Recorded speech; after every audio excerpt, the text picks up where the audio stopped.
Hey, what's up guys, Vic with PhoneArena here, and today we have the Xiaomi Mi Mix 3 up for review, and this is our video sample, 4K 60 video with the main camera. Follow me around, let's first test the video stabilization. Let's go.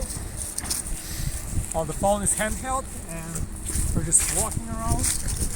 No gimbals, no extra equipment.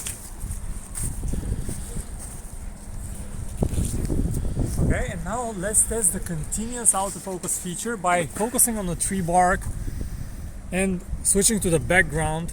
Now the phone should be able to focus automatically and see how fast it does this. So once again, the transition to the tree and the background, let's do this quicker one more time. Tree, background, good job. And now let's move up and down to see how the phone adjusts to different exposures. So of course up in the sky you have a higher exposure, and down you have a darker picture, and the phone should be able to automatically change that exposure. Okay, and now finally let's zoom all the way in and test the zoom feature.